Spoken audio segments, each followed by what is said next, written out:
Kitab Rut.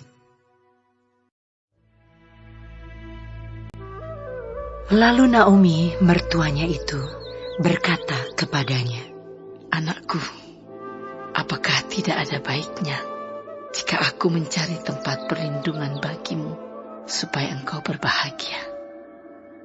Maka sekarang, bukankah Boas yang pengerja-pengerjanya perempuan telah kau temani itu adalah sanak kita?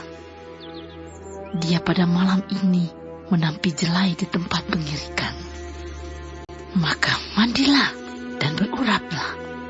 Pakailah pakaian bagusmu dan pergilah ke tempat pengirikan itu. Tetapi janganlah engkau ketahuan kepada orang itu sebelum ia selesai makan dan minum. Jika ia membaringkan diri tidur, haruslah engkau perhatikan baik-baik tempat ia berbaring. Kemudian datanglah dekat, singkapkanlah selimut dari kakinya dan berbaringlah di sana. Maka ia akan memberitahukan kepadamu apa yang harus kau lakukan." Lalu kata Rut kepadanya, "Segala yang kau katakan itu akan kulakukan." Sesudah itu pergilah ia ke tempat pengirikan, dan dilakukannya lah tepat seperti yang diperintahkan mertuanya kepadanya. Setelah Boas habis makan dan minum, dan hatinya gembira, datanglah ia untuk membaringkan diri tidur pada ujung timbunan jelai itu.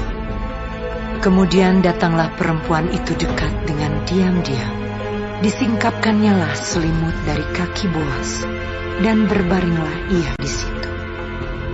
Pada waktu tengah malam, dengan terkejut terjagalah orang itu.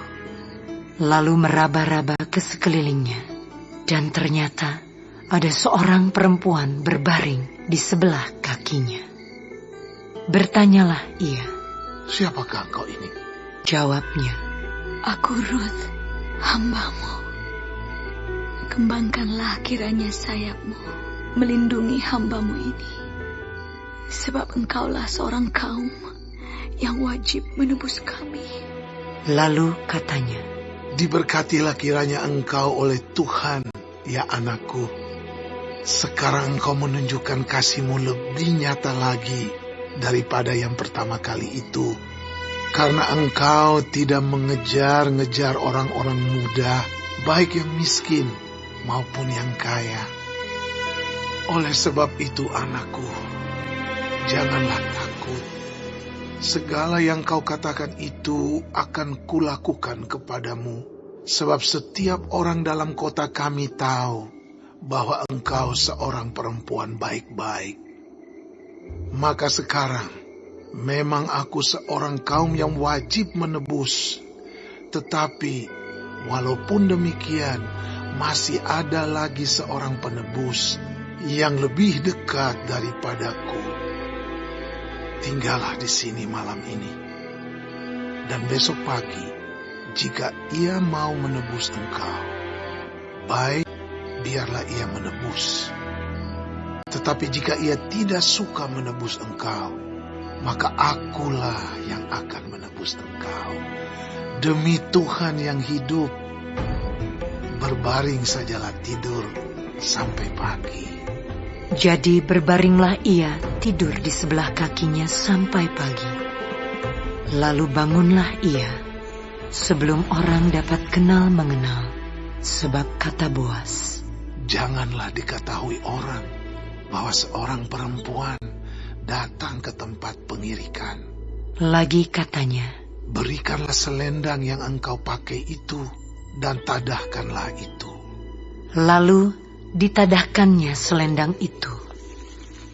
Kemudian ditakarnyalah 6 takar jelai ke dalam selendang itu. Sesudah itu pergilah Boas ke kota.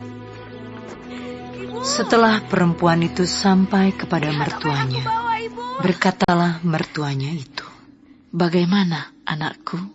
Lalu diceritakannya lah semua yang dilakukan orang itu kepadanya serta berkata, Yang 6 takar jelai ini diberikannya kepadaku. Sebab katanya, engkau tidak boleh pulang kepada mertuamu dengan tangan hampa. Lalu kata mertuanya itu, Duduk sajalah menanti anakku, sampai engkau mengetahui bagaimana kesudahan perkara itu. Sebab orang itu tidak akan berhenti sebelum diselesaikannya perkara